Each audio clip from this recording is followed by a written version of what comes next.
Internet. I wanted to give my thoughts on something that I saw this evening. It is almost 10:30. I shouldn't be up. I should be asleep because I have work in the morning. But I wanted to talk about a movie I saw tonight with Silent called Apollo 18. Before I start talking, you guys have to know something about me.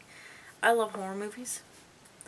I'm the kind of person who loves the horror movies after I've seen them, not while I'm watching them. While I'm watching them, I'm scared out of my wits. So I'm not as excited during the movie as I am after and before the movie. So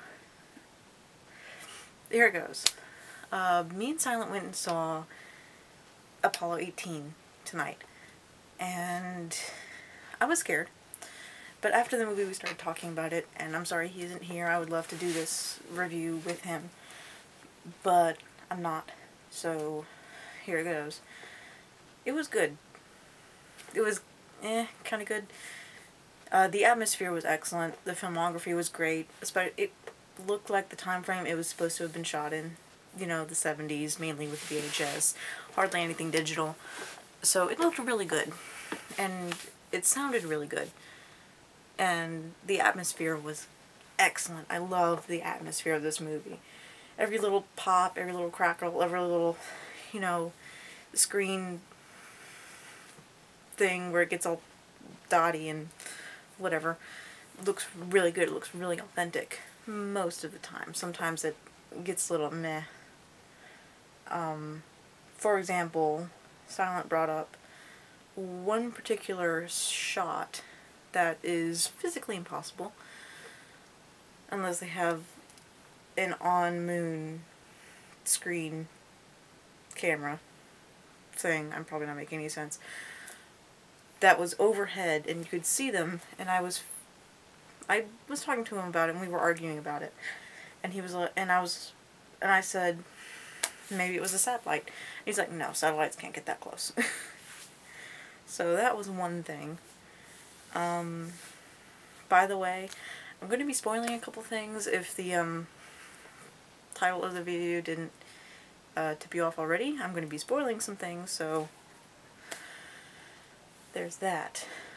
Of course, the main plot of this thing is the secret Apollo 18 moon mission, and with this big conspiracy with the government and aliens. There's some weird aliens. What do I want to talk about next? I suppose I'll go ahead and talk about plot holes. This film has a couple plot holes, and there are going to be some spoilers in this section. The biggest plot hole that stuck out to me in Silent was the fact that, okay, Apollo 18 is not the first moon mission to bring rocks back to Earth. No, big whoop. Over 180, I want to say the movie said, moon rocks were brought to Earth. And big spoiler, the monsters in this movie are the moon rocks. The rocks are aliens.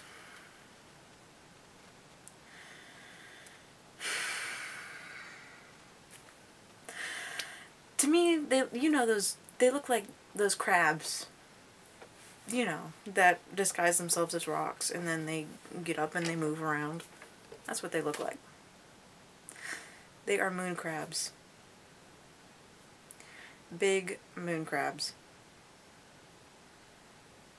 Just gonna let that sink in for a moment. They are moon crabs. They didn't go aliens. They're moon crabs. The more I think about it, the more ridiculous it sounds. So these moon crabs are attracted by a sound frequency, another spoiler, that the government uses to attract the rocks to the point where the astronauts are going to be collecting the rocks. And then the rocks get put in plastic baggies, and taken back to Earth. Here's where the plot hole happens. During the movie, at one part, they collected one rock that one of the astronauts described as strange because it felt weird, put it in a baggie, sealed it up, documented it, and then put it in the lander. And somehow the rock gets out of its baggie and is lying on the floor. And this is the 18th mission to the moon. And apparently these rocks have been transported back to Earth in baggies, plastic baggies, for each and every mission. Here's where I get a little skeptical. If this has happened the first time that the rocks escaped from their plastic baggies, wouldn't the, you know,